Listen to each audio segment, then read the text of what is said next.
Hello everyone, my name is महक शोकन और आज हम बात करने वाले हैं पीजीआई चंडीगढ़ से रिलेटेड।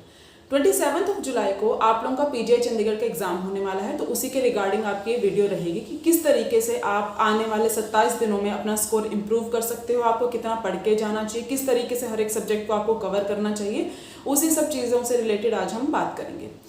तो देखिए बच्चे, अगर आज का दिन इंक्लूड करके चलते हैं तो आप लोगों के पास केवल 27 दिन बचे हैं आपका एग्जाम डेट को आने के लिए। उन 27 दिनों में से कुछ पोर्शन आप अपना एक्सक्लूड करेंगे जी, किस चीज़ के लिए? अपनी रिवीजन के लिए। अगर अप्रॉक्सीमेटली आप एक वीक एक्सक्लूड कर देते हो रिवीजन के लिए तो हमारे पास 20 डेज बचते हैं, ठीक है। और कितने सब्जेक्ट्स कवर करने हैं? आप लोगों के टोटल 5 सब्जेक्ट इसके अंदर आते हैं। कौन से? Physics, chemistry, biology, nursing aptitude and English. अगर मैं आपका फिजिक्स, केमिस्ट्री, बायोलॉजी की बात करूं तो जिस भी बच्चे ने नीट के लिए प्रिपेयर किया होगा या तो फिर एम्स नर्सिंग के लिए, पैरामेडिकल के लिए, ऐसे एग्जाम्स के लिए प्रिपेयर किया होगा, तो आप लोग काफ़ी अच्छे लेवल पर होंगे अपने जो मेन 3 कोर सब्जेक्ट्स हैं उनके प्रिपरेशन के लिए। तो आप उसी प्रिपरेशन को ऐसे ही कंटिन्यू कर सकते हैं। फिजिक्स, केमिस्ट्री, बायोलॉजी तीनों के लिए अगर आप मुझसे एडवाइस मांगे तो आप लोग एनसीईआरटी को फॉलो कीजिए, एनसीईआरटी पढ़ के जाइए और कुछ आप नीट के जो पीवाईक्यूज हैं उसको भी अटेम्प्ट करके जा सकते हैं। तो उससे क्या होगा, आपका जो सब्जेक्ट का कोर अंडरस्टैंडिंग है वो अच्छे से बिल्ड हो जाएगा। किसी भी पेपर के लिए बच्चा सब कुछ कवर करके जाना जरूरी नहीं होता, ठीक है। तो आप लोगों को जो टॉपिक्स अच्छे से आते हैं वो टॉपिक्स अच्छे से करके जाइए। वैसे तो पूरा 11th और 12th का जो पोर्शन है वो मिक्स्ड आता है, ऐसा कुछ नहीं कि 12th में से आपको ज़्यादा क्वेश्चंस देखने को मिलेंगे, तो सब कुछ मिक्स आएगा। लेकिन आप उनमें से अपने हिसाब से वो टॉपिक्स पिक कर सकते हैं जो आपको ऑलरेडी अच्छे से आते हैं, तो आप उनको इम्प्रूव कर सकते हैं।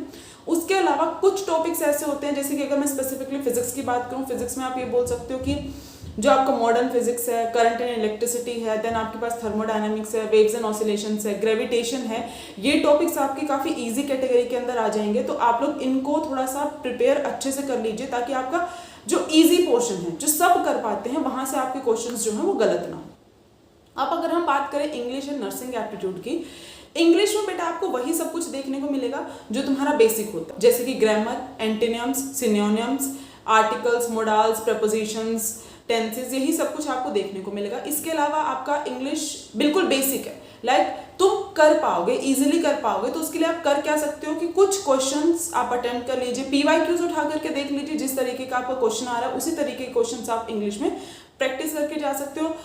उसके अलावा हम बात करते हैं नर्सिंग एप्टीट्यूड की, जो कि काफ़ी इंपॉर्टेंट चीज़ है। नर्सिंग एप्टीट्यूड बच्चों उतना इजी नहीं आता जितना बाकी के आपको एग्जाम्स में देखने को मिलता है। जैसे कि यूपीसी नेट में भी आपका नर्सिंग एप्टीट्यूड आता है, लेकिन यूपी के एग्जाम के जितना ईजी आपका नर्सिंग एप्टीट्यूड इसमें नहीं आएगा।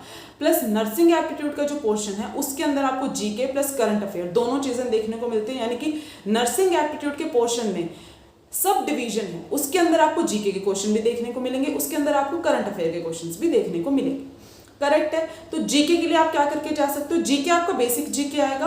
बहुत सारे बच्चे जो सराउंडिंग के टच में रहते हैं, जो न्यूज़ के टच में रहते हैं, जिनको थोड़ा सा चंडीगढ़ के बारे में आइडिया, पंजाब के बारे में आइडिया है, तो फिर ओवरऑल अपनी कंट्री के बारे में आइडिया है, वो जीके कर पाएंगे। प्लस जीके आप लोगों ने अपना जो पैरामेड का एग्जाम हुआ, जो नर्सिंग का एग्जाम हुआ है आपका एम्स का, उसके लिए भी आप लोगों ने प्रिपेयर की होगी। तो जीके में आप ये बोल सकते हो कि ना आपने एम्स के लिए प्रिपरेशन करी और जितना आपने यूपीसीपीईटी के लिए प्रिपरेशन करी थी आप उतना ही करके जा सकते हो। करंट अफेयर्स के लिए आप क्या कर सकते हो कि जो भी करंटली आपकी इवेंट्स चल रही हैं कंट्री के अंदर, हेल्थ से रिलेटेड, मेडिसिन से रिलेटेड, एजुकेशन से रिलेटेड, उन चीज़ों को थोड़ा सा पढ़ के चले जाइए। प्लस पीजीआई का थोड़ा सा हिस्ट्री देख के चले जाना, उससे रिलेटेड आपसे क्वेश्चंस पूछे जा सकते हैं।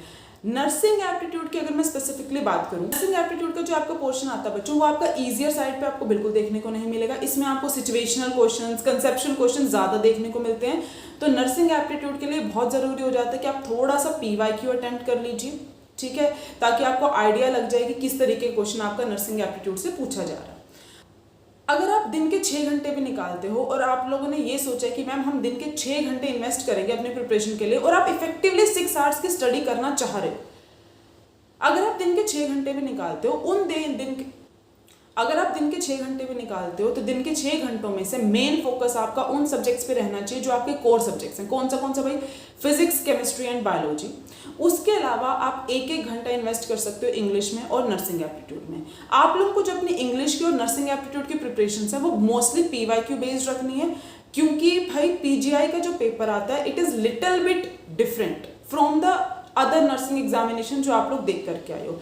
तो अभी आप लोगों के पास 20 डेज हैं, तो अपना कोर सब्जेक्ट्स को आपको सबसे ज़्यादा फोकस करना है स्ट्रॉन्ग करने के लिए। उसके बाद आप इंग्लिश पढ़िए, इंग्लिश PYQ बेस्ड पढ़िएगा। नर्सिंग एप्टीट्यूड पढ़ना है आपको, वो भी आप PYQ बेस्ड कर सकते हो। आप यूट्यूब चेक कर सकते हो, अगर आपको कोई प्लेलिस्ट मिलती है जहाँ पे PYQs करवाए गए हैं आप उसे फॉलो कर लीजिए। उसके अलावा थोड़ा सा जीके एंड थोड़ा सा करंट अफेयर्स, यानी कि थोड़ा सा न्यूज़पेपर में जो करंटली आपकी न्यूज़ चल रही है उस पर भी आप फोकस रख के चल सकते हो। तो आपके सब्जेक्ट हैं वो 20 मार्क्स के आते हैं and there is a negative marking, यानी कि आपकी 0.25 नेगेटिव मार्किंग भी है। तो अभी जो 20 डेज बचे हैं बच्चों, उनमें आप लोगों को क्या करना है, आप लोगों को अपने मेन जो सब्जेक्ट्स हैं उन पे ज़्यादा फोकस करके रखना है। देन आप 1 आवर इंग्लिश में इन्वेस्ट कीजिए, 1 घंटा आप नर्सिंग एप्टीट्यूड में इन्वेस्ट कीजिए। जो टॉपिक्स तुमको अपने कोर सब्जेक्ट से हार्ड लगते हैं उन पे ज़्यादा फोकस कीजिए, ठीक है। उनको इम्प्रूव करने की कोशिश करो।